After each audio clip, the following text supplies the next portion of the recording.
Capítulo 1. ¿Qué es la masonería? Tratar de contestar la pregunta básica de lo que en realidad es la masonería y de cómo se originó ha resultado ser una tarea sorprendentemente compleja y difícil, tanto para masones como no masones. En 1984, después de una oleada de interés en la hermandad, los masones produjeron un folleto y lo publicó un grupo con el título un poco surrealista de La Junta de Propósitos Generales.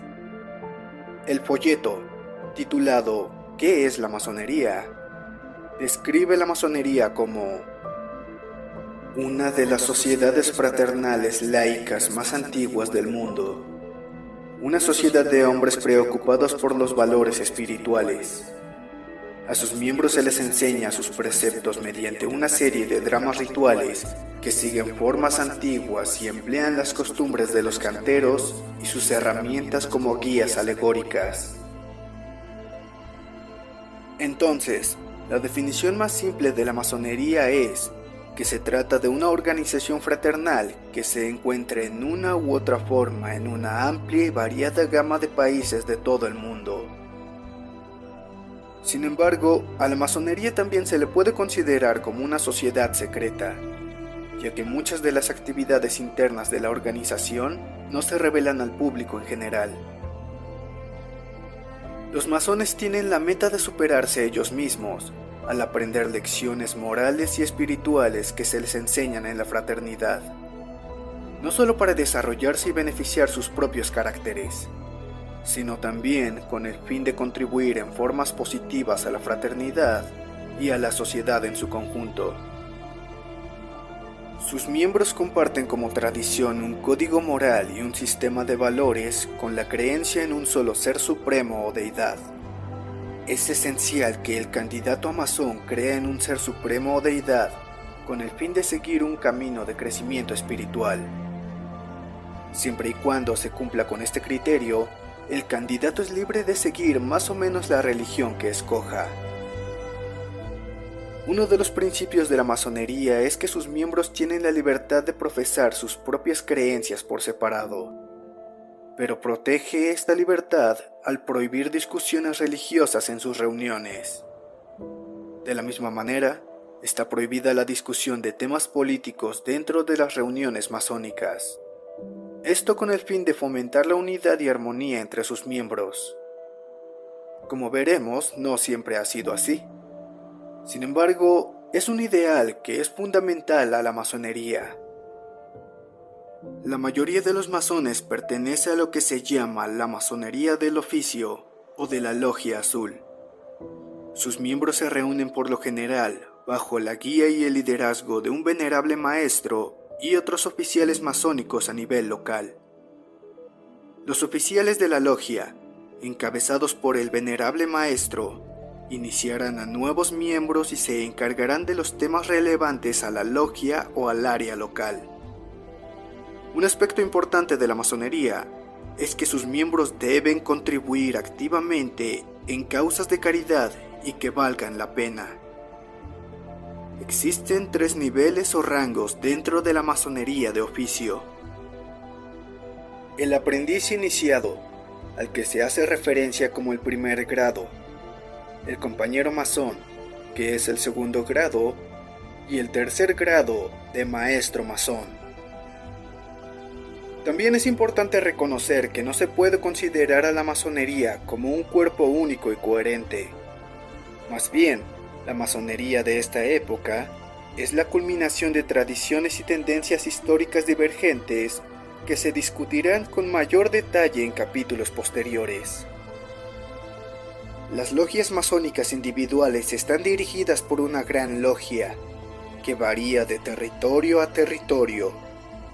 Por ejemplo, en Inglaterra, existen diferentes grandes logias para cada país dentro del Reino Unido.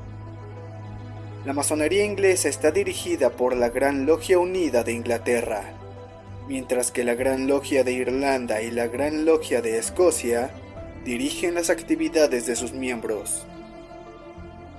La imagen central o el símbolo que agrupa a la masonería y enseña sus lecciones espirituales y morales a los masones, es la construcción del Templo de Salomón.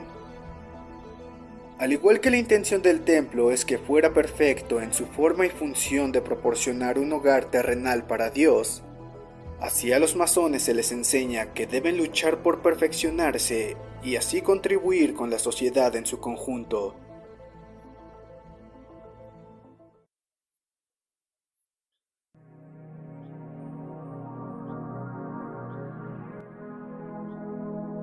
Principios masónicos.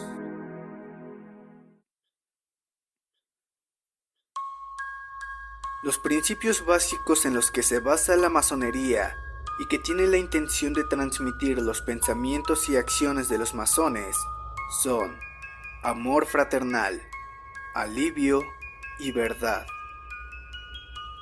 El principio del amor fraternal enfatiza la tolerancia, el respeto mutuo y trabajar para lograr una sociedad armoniosa y productiva. El alivio se interpreta ampliamente como ofrecer asistencia y ayuda a los que lo requieren en la sociedad mediante donaciones de caridad y ayuda. El principio de la verdad requiere que un masón luche por alcanzar elevados estándares morales y que tenga como meta cumplir con sus responsabilidades como masón y ciudadano. La masonería instruye a sus miembros mediante una serie de lecciones morales simbólicas y alegóricas que se describen como grados. Se ha argumentado que estos principios masónicos tuvieron un papel importante en determinar las cualidades y creencias idealizadas en que se afirma se fundó la Constitución de los Estados Unidos. Como veremos, los principios masónicos de amor fraternal, alivio y verdad también tuvieron una considerable influencia en los ideales de la Revolución Francesa, que se puede reconocer en el famoso grito de concentración republicano de libertad, igualdad, fraternidad.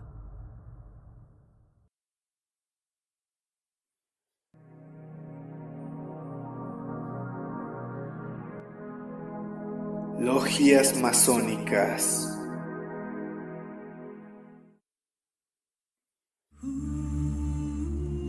Logia masónica es el nombre que se da a un grupo de masones y no indica el lugar de reunión al que asisten. Las habitaciones donde se reúnen los masones pueden variar en tamaño o grandeza relativa, pero comparten un conjunto de características básicas. Para la masonería es importante que la habitación donde la logia se reúne debe tener una alineación que va de este a oeste.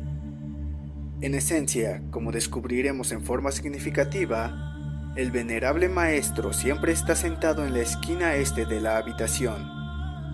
Los miembros de la logia se sientan en bancas en los muros sur y norte, que en sí están divididos en grupos este y oeste. Por lo general, una de las características más distintivas y reconocibles de la habitación de la logia es el piso, de donde sobresale, en forma prominente, un patrón de cuadros negros y blancos, sea una alfombra, azulejos o mosaico. Por su parte, el techo a menudo tiene una representación del sol o de los cielos. En un nivel práctico, la logia por lo general tiene visible la certificación de su gran logia, lo que demuestra su derecho a reunirse y a funcionar como logia masónica. El personal del núcleo de una logia tiene 7 puestos: guardatemplo, guardia interno, el segundo diácono, el primer diácono, el segundo vigilante, el primer vigilante y el venerable maestro. El guardatemplo tiene el papel de mantenerse fuera de las puertas que conducen a la logia e impide el paso ilegal de cualquier persona a la cámara interna, y se asegura de que los asuntos de la logia no sean escuchados por extraños. El guardatemplo también saluda a los que entran a la logia y debe supervisar que los masones estén vestidos de forma apropiada, por lo general en traje negro con corbata negra y camisa blanca, antes de permitirles la entrada a la habitación de la logia. Por tradición, el guardatemplo hacía guardia con una espada ceremonial para evitar que escuchen a escondidas o que entren a la fuerza en la logia. La espada del guardatemplo a menudo tiene una hoja ondulada, ya que en el libro del Génesis se ubicó una espada flameante al este del jardín del Edén para proteger el árbol de la vida. El guardia interno lleva a cabo el mismo papel del guardatemplo, pero dentro de la habitación de la logia. De manera ceremonial, el guardia interno vigilará que el guardatemplo realice sus deberes al golpear desde adentro la puerta de la logia, a lo que el guardatemplo debe contestar también golpeando en la parte externa. Los iniciados se encuentran en la logia con el guardia interno, que luego los escolta hasta el segundo diácono. El segundo diácono ayuda a los candidatos a prepararse para las ceremonias de iniciación y vigila a quienes entran y salen de la habitación durante una sesión de la logia. Debe asegurarse de que cualquiera que se marche o entre lo haga solo con el permiso del primer diácono o del venerable maestro. Lleva mensajes en nombre del primer diácono. El primer diácono lleva a cabo la misma función para el venerable maestro y tiene la responsabilidad de presentar a masones de otras logias a los miembros de la suya. Dentro de la logia, el primer diácono tiene un papel significativo en las ceremonias de iniciación, de conducir a los candidatos y de participar en discursos rituales. Por lo general, el primer diácono avanzará en la jerarquía de la logia y así debe someterse a entrenamiento para prepararse para el siguiente papel en una logia de instrucción. El papel de segundo vigilante es disponer los asuntos de la logia, en cuanto a que debe actuar de enlace con visitantes de otras logias y, algo importante, realizar las funciones del primer vigilante y del venerable maestro si estos están ausentes. El primer vigilante es el segundo al mando, y debe ser capaz de ayudar al venerable maestro y de tomar su lugar en su ausencia, y preparar su propio ascenso a ese puesto. El puesto de venerable maestro es el de más alto nivel en una logia, y debe dirigir sus asuntos y ceremonias y tener un papel central en sus rituales. El venerable maestro es el punto más importante de contacto entre la logia y su respectiva gran logia rectora. El venerable maestro es el responsable del comienzo y final de las sesiones de la logia y de mantener el orden y una conducta apropiada. Hay otros oficiales no ceremoniales que actúan dentro de la estructura de la logia. Lo común es que sean alrededor de 8 de estos oficiales, aunque en algunas logias son más. El menos elevado de ellos es el segundo experto, y su propósito primario no es participar en los rituales y ceremonias de la logia, sino ayudar con las actividades de la logia antes de que se inicien las sesiones y cuando terminan. El segundo experto ayudará al primer experto y al segundo vigilante con la provisión de alimento y bebida. Se considera que los que sirven como segundos vigilantes están ganando experiencia y conocimiento con el fin de progresar dentro de la estructura de la logia. El primer experto también tiene un papel importante durante las comidas, verificando que todo avance sin problemas, y a la vez proporciona apoyo y ayuda a los oficiales de la logia. Todas las reuniones de la logia empiezan y terminan con una oración y es responsabilidad del capellán dirigir a la logia en esta actividad. También es responsable de proteger el libro de la ley sagrada. El capellán también debe asistir a los funerales de masones en donde se espera que ore por los muertos. El contacto entre la logia y sus miembros es responsabilidad del hospitalario. El hospitalario debe mantener informados a los miembros de la logia si alguno de sus miembros necesita ayuda por enfermedad.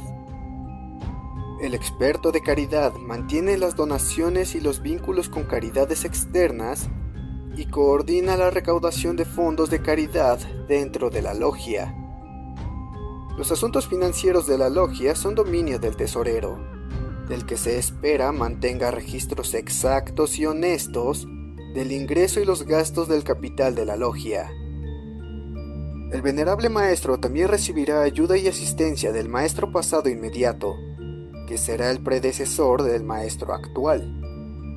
El secretario se encarga de la mayor parte de las necesidades administrativas de la logia.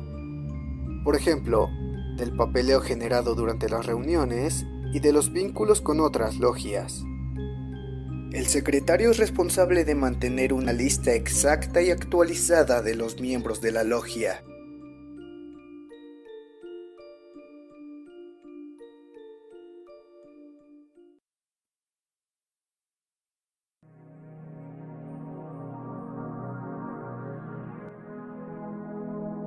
Regularidad.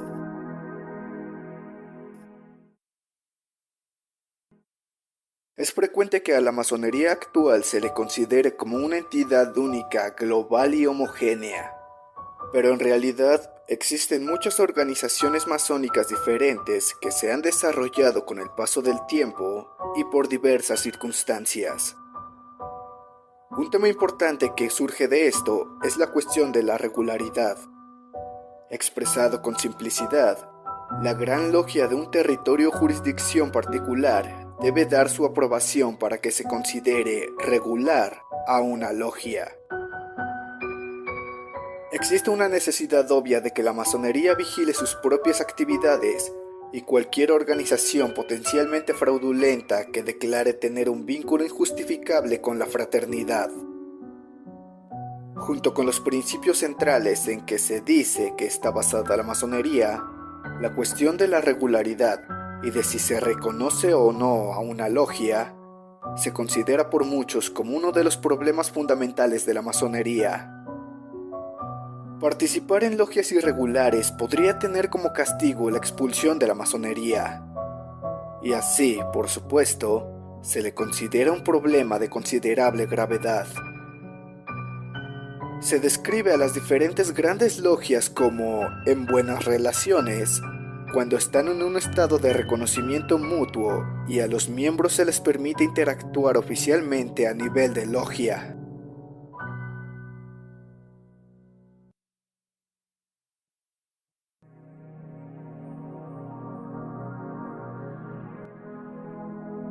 El primer grado.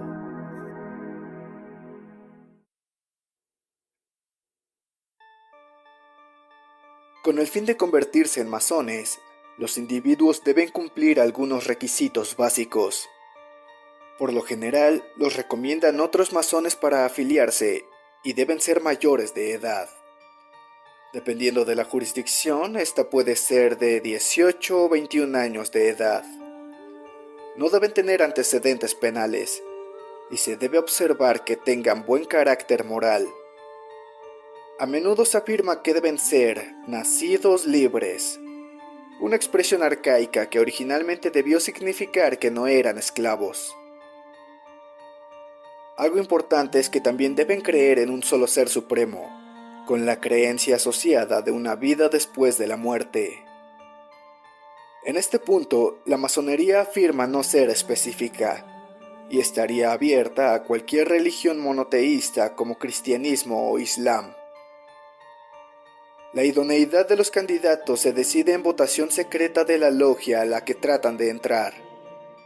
Con el fin de que se le acepte, todos los miembros de la logia deben estar de acuerdo en la idoneidad del candidato. Por tradición, durante el voto se emplean bolas, o a veces cubos, negras y blancas para registrar los votos. Una bola blanca significa un voto de sí, y una bola negra registra un no. Se cree que la expresión común de sacar bola negra, en general relacionado con la afiliación a una organización, se deriva de este proceso masónico. Como ya se ha mencionado, lo más común es que la masonería se divida en lo que se conoce como 3 grados o niveles de masón. Se pueden lograr muchos otros niveles más elevados en la masonería, pero para las vastas filas de la hermandad, la norma son estos 3 grados. El primer grado o paso en la masonería es el de aprendiz iniciado. El segundo grado se conoce como compañero masón. Y el tercer grado es el de maestro masón. El primer grado de aprendiz iniciado se celebra con una ceremonia conocida como rito de destitución, en la que los iniciados dan su primer paso simbólico en el mundo de la masonería. Se exige a los iniciados que utilicen ropa simple, como pantalones de algodón blanco y una camisa que se les proporciona para la ocasión, y que tiene el fin de concentrar su atención en sus seres internos más que en su posición mundana o su riqueza. Es típico que se le venden los ojos y se le despoje de todo dinero y objetos de metal de su persona. Un pie tiene una zapatilla, estado al que se hace referencia como estar descuidado. Cada iniciado tiene la pierna izquierda desnuda hasta la rodilla y expuesto el pecho del lado izquierdo. Una cuerda, a la que se llama cable de remolque, se coloca floja alrededor del cuello y se mantiene una espada o daga en dirección al lado izquierdo de su pecho. Después de que el guardia ha tocado a la puerta del templo, se conduce al candidato a la habitación. El iniciado lleva a cabo un voto de secreto durante la ceremonia y se le conduce, tomado del cable de remolque, por el piso del templo. Las razones para que se conduzca al candidato por el templo de esta forma son una mezcla de consideraciones prácticas y metafóricas. Al conducirlo por el templo en un sistema de modelos rituales, da a los otros miembros de la logia la oportunidad de ver al candidato y que está listo para someterse a esta siguiente fase de su desarrollo dentro de la masonería. También tiene valor simbólico. Podemos imaginar al candidato como que pasa por el proceso de recorrer su camino por un laberinto y que se le está orientando dentro del mundo de la masonería. Se hace referencia a él como un pobre candidato en estado de oscuridad y se le introduce a la logia. Durante este ritual simbólico, el aprendiz, con los ojos vendados, pide que se le muestre la luz y se le lleva frente al venerable maestro que está de pie ante el altar. Cuando se retira la venda, la atención del candidato es dirigida hacia lo que se hace referencia como las grandes luces de la masonería que se han expuesto sobre el altar. Entre ellas está el libro de la ley sagrada, que lo usual es que se trate de la Biblia, pero que podría ser otro texto relacionado con el sistema de fe del candidato, la escuadra y los compases. La Biblia es la guía con que los masones deben vivir su vida, mientras que la escuadra simboliza la verdad y los compases representan conocimiento y pericia. Es interesante notar cuántos conceptos y frases que son de uso común en la actualidad se derivan de la masonería y sus imágenes. Por ejemplo, a un individuo que se cree es confiable, digno y honesto, se le puede describir como un tipo en regla, o igual que está a la altura. De la misma manera, un compromiso o trato se puede describir que es derecho. Como también veremos, la gente por lo general describe a un individuo que ha pasado por una experiencia dura o rigurosa de algún tipo como que se le ha sometido o dado el tercer grado. Una reflexión de la importancia y seriedad que significa el proceso de convertirse en maestro masón.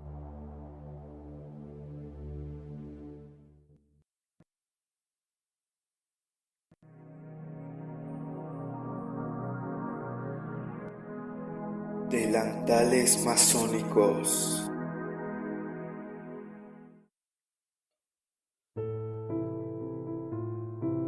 Los candidatos hacen un juramento solemne de lealtad en el altar, que expone lo que sus compañeros masones esperan de ellos y cuáles son sus responsabilidades y posición dentro de la logia.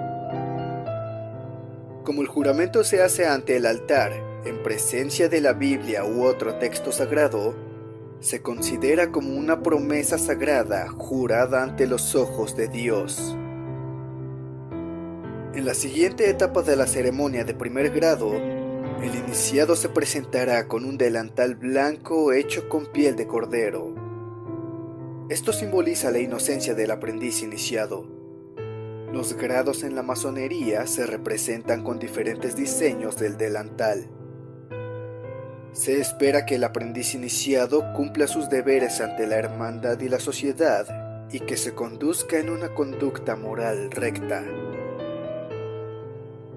Como la escuadra y los compases, se piensa que el delantal se deriva del tiempo en que los grupos de canteros trabajadores se organizaron en grupos fraternales y los 3 artículos tenían una aplicación práctica. Se hace referencia a estos canteros, a los que se reconoce la construcción de grandes catedrales y abadías en la Edad Media, como masones operativos. Con el paso del tiempo, la masonería se desarrolló en lo que se menciona como una forma especulativa, en que cada vez estuvo más abierta a individuos que en realidad no trabajaban como canteros y que la dominaron. El papel del delantal en la masonería moderna es simbólico, y los masones modernos ven la mayor parte de su trabajo como actividad interna y desarrollo personal, en lugar del trabajo físico de los antiguos canteros. El delantal blanco hecho de cuero de carnero también se relaciona con la historia de la construcción del templo del rey Salomón y el asesinato de su arquitecto en jefe, Hiram Abif, que es tema central en las lecciones alegóricas que la masonería enseña a los masones y que se explicará con mayor detalle en el capítulo 2.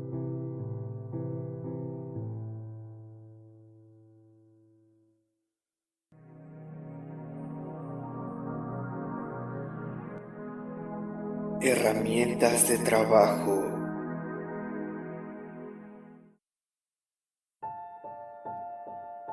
Cuando se ha presentado al candidato con su delantal, la siguiente fase de su iniciación en el mundo de la masonería se relaciona con entregarle las herramientas de trabajo del aprendiz iniciado. Se dice que son herramientas de constructores reales, pero son parecidas a las que utilizaron los canteros medievales. Su valor es simbólico más que real. Se entrega al aprendiz iniciado una regla llamada calibre de 24 pulgadas y un martillo de cantero conocido como mallete común. El simbolismo del calibre de 24 pulgadas que se emplea para hacer mediciones es que se doble en 3 secciones. Se informa al aprendiz que el calibre representa un día individual y que la forma en que se divide en 3 secciones ilustra el uso que los masones deben hacer de su tiempo. Dentro de una sección de 8 horas, los masones deben llevar a cabo su trabajo o labor. Deben pasar 8 horas más dedicados a su religión, a superarse ellos mismos y a realizar obras de caridad. Y las restantes 8 horas descansando mediante el sueño. Entonces se introduce a los candidatos al simbolismo del martillo o mallete común y se explica que deben trabajar en ellos mismos y en sus caracteres. Al igual que el martillo del cantero se debe usar para refinar y dar forma a la piedra, los aprendices deben tratar de liberarse de conductas o características indeseables al refinar y mejorar su valor moral como masones.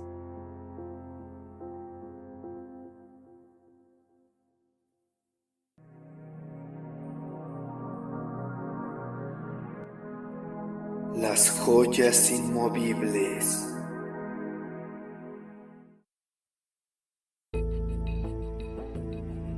Durante la siguiente fase de la ceremonia, se conduce al aprendiz de masón para que se pare en la esquina noreste de la logia. El simbolismo de colocar al candidato en esta área de la habitación es que es tradicional poner la primera piedra de una construcción en la esquina noreste y a la que se llama piedra angular. En consecuencia, el aprendiz está creando simbólicamente la base para la construcción de su propio templo espiritual mediante la masonería. Es significativo que el venerable maestro se sienta en el este porque se cree que es el lugar de la luz, el punto desde el cual se eleva el sol, mientras que el norte es un punto de oscuridad para los masones. El candidato se está moviendo hacia la luz de la instrucción, y el logro de la sabiduría está representado por la presencia del venerable maestro. Se muestra al aprendiz los 3 pilares que sostienen la logia y que simbolizan sabiduría, fuerza y belleza.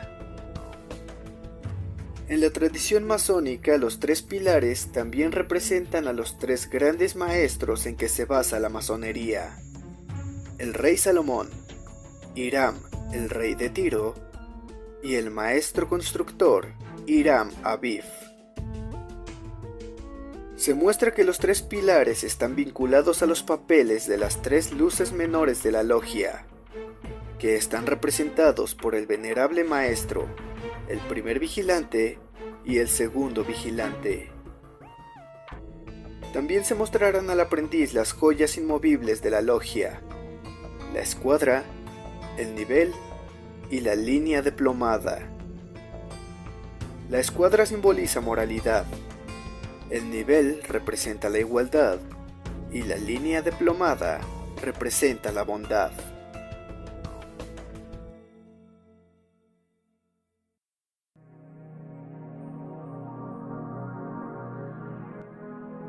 Las joyas movibles. También se mostrará al aprendiz las llamadas joyas movibles: el sillar rústico, el sillar perfecto y el tablero. Un sillar es una piedra de corte cuadrado que se emplea en la construcción y que aparece aquí en una forma de tallado tosco, y también una forma perfeccionada y preparada. El tablero pudo ser empleado en el trabajo de construcción, para sostener los planos de un arquitecto. Dentro del simbolismo de la masonería, el sillar rústico representa el estado espiritual del aprendiz iniciado.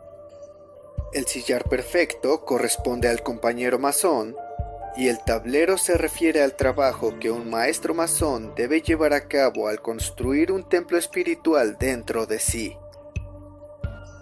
Las pizarras de trazar son otra herramienta tradicional empleada en la masonería para enseñar y educar a sus miembros. A menudo consisten en coloridas series de símbolos e imágenes que, para quienes no son masones, pueden parecer surrealistas y extrañas, pero que tienen un significado filosófico y de instrucción para los masones.